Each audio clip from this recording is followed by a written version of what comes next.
Hi, welcome back to my channel. I'm Nat, and today I'm going to be doing my February wrap-up. So here we go.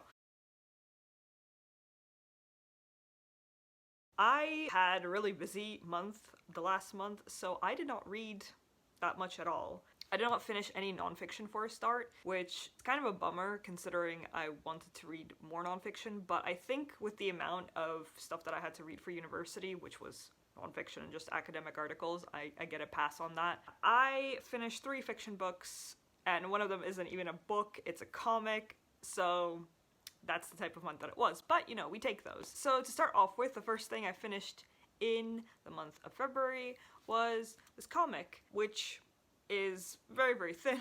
It probably took me like 2 days to finish, and it is about the origin story of one of the Teen Titans characters. Now, when I was younger, I really liked the show Teen Titans, which I watched in Singapore, so it was on Kids Central. I have no idea. No, it was on Cartoon Network. It was on Cartoon Network, at least in Singapore, and I remember taping it when we went to the park. Long story short, recently my brother showed me this artist on Instagram, Gabriel Piccolo, and I adored his art. He did a lot of Teen Titans fan art.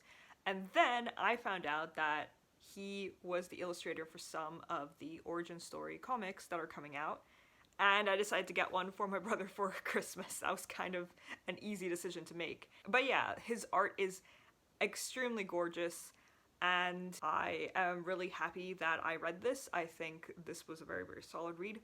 But for background, Teen Titans is a huge DC universe element. It's about characters like Robin and Starfire and Raven and Cyborg and Beast Boy, because I consider Tara not to be a Teen Titan anyway.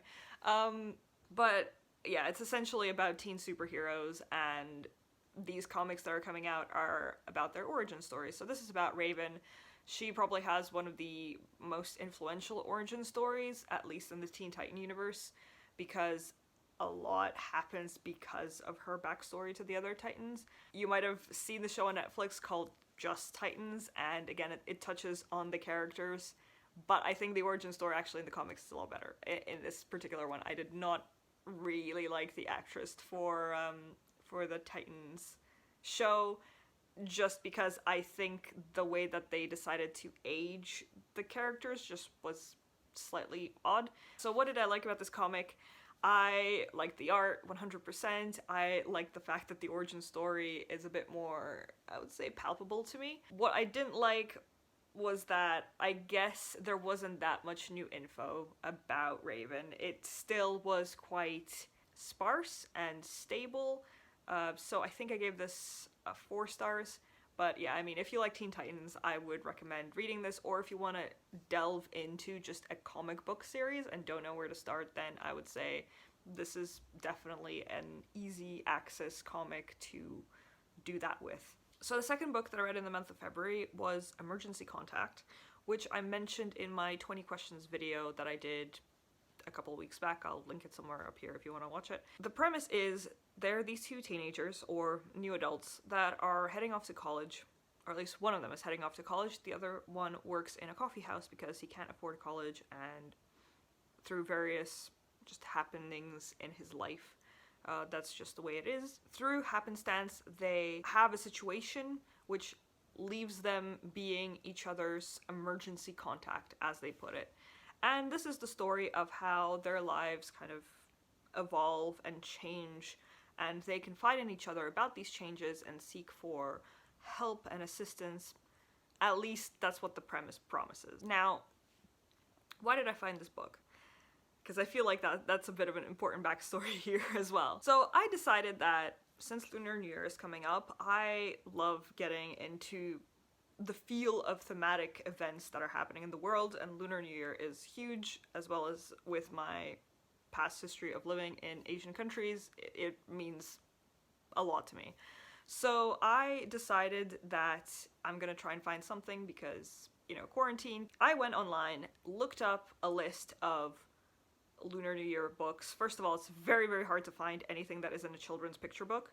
Second of all, I think I found a list which was like Asian inspired, which, you know, I don't want to say that's problematic, but like, and on it, this book, and I swear to everything, to all the books that I read this month, I swear that it promised a Lunar New Year / Valentine's Day crossover as the backing, as the background for this book. Not only does this book have nothing to do with that, I feel like it's a bit problematic if the fact that the main protagonist, the female main protagonist, is non-white, that is the only thing that allowed this book to be on that list. I picked up this book on top of that because I have a story that I want to tell from two persons' perspectives who live very, very far away from each other, so I wanted to see how a different author dealt with this situation in written form. Let's get on to the positives of this book first. I think I can only identify one positive, and that is the fact that there was an accurately depicted panic attack in this book. That's pretty much it. I actually gave this book 1 star, and that's probably the first time that I gave a book 1 star because I think the writing itself, like the physical writing, is bad, as well as just not enjoying the book at all. It's not even charming in how bad it is. Honestly, I'm going to be making an entire review of this because I just need to vent about it. I need to break it down and maybe have some sort of discussion of why people found this book good. Without going too far into detail and saving all the notes that I made for that video, I did actually go and highlight some of the stuff that I meant about bad writing. So let's take a look. I have my iPad here. Alright, well I can't do that because it just ran out of battery, so if you wanna see a deep dive into that bit of the book, you're gonna have to wait until I make the review video. I just remember the language being extremely simple for the age group that apparently this book is meant for. I feel that there is, at least on the American market especially, there's a dissonance between the language used in the book and the age group that the book is aimed towards. Because the language that this book technically uses, I would say a 10-year-old could understand, a 12-year-old, but it's being written about college kids and with, like, you know, adult-ish themes. So you wouldn't give that to a 10-year-old to read, right? Then why are you simplifying the language in order for that to seem like that's the audience? Yeah, I didn't really understand that. It didn't, I don't know, it just, beyond the writing, the book didn't really also have any sort of plot. It was, I understand that character-driven stories are, the plot is connected to the development of the characters, but at the end of the book, I didn't really care about the characters any more than I did at the beginning of the book. Sam was described in a slightly generic way. Penny has this massive relationship problem with her mom, which, again, I completely understand that some people, or many people, do not see eye to eye with their parents, but it just seems over the top. She's also apparently a writer, so she's a writing student in at university, and the story that she's writing in the book, so there's a story within a story, is meant to, you know, show us a parallel of who Penny perceives herself to be in her own story by writing it out in the other one. It doesn't really make any sense, and the writing the writing of the character is somehow even worse than the writing of the actual book. Again, I can splash mud on books, but I'm not a published author. Still, though, I think that some books need to be reevaluated against a higher benchmark, or there is some sort of problem in the publishing industry, because for all the stories that you hear about how hard it is to get published, and then stuff like this gets published, and books like this get published, and that doesn't really make any sense, does it? Anyway, so that was my second book. I gave it 1 star because I did not enjoy it, and I think the writing is really bad, and I will definitely be making a review with in-depth notes about it sometime soon. And the third book of the month is, of course, Cricket Kingdom. I did not just finish it yesterday, right before the video, even though it's March, but I was just very, very busy, and We are all slowly getting through this book with the book club because the next video is coming up real soon for a good reason, because I have a lot of opinions on Crooked Kingdom. I enjoyed it immensely. For those of you who don't know, this is the sequel to Six of Crows. It's about a gang of teenagers who live in an alternate universe Amsterdam and are thugs, thieves, and essentially really, really talented conmen. I enjoyed this book, so everybody take everything that I say with a grain of salt, because my enjoyment was not hampered by these things, but I do think that my enjoyment could have been heightened if these things didn't exist. So what are the positives of this book? Everything. I think everything was great. I liked the fact that we finally got Willen's point of view in this book, unlike in the first one.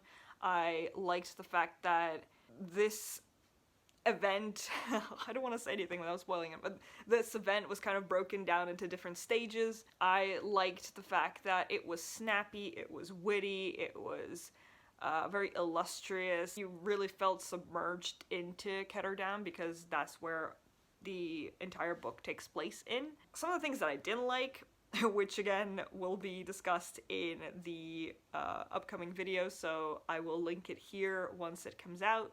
This book became so much more like a movie compared to the first one. I actually might prefer the first one from like a book perspective compared to this one, because of the fact that this just, you can hear the soundtrack start up in some of the stuff that happens. And I think especially near the end, when Bardugo tries to go in to hammer home like this grand finale type of thing, it falls slightly short just because of the fact that there is a much more movie-esque feel to this book. Like, even the way that the character lines are written, it looks like a script rather than a book. So again, I'm going to go much more in-depth in the other video, the book club reviews video that we're going to do. But would I recommend this? Of course. I think it's great. I think out of the new literature that has come out for young adults, even again, I wouldn't consider this to be young adult. I think that this is a very, very good book. However, does it have problems? Yes. I definitely think that this book isn't like the Holy Grail that YouTube makes it out to be, because there are some problems with it just in general, and that's okay.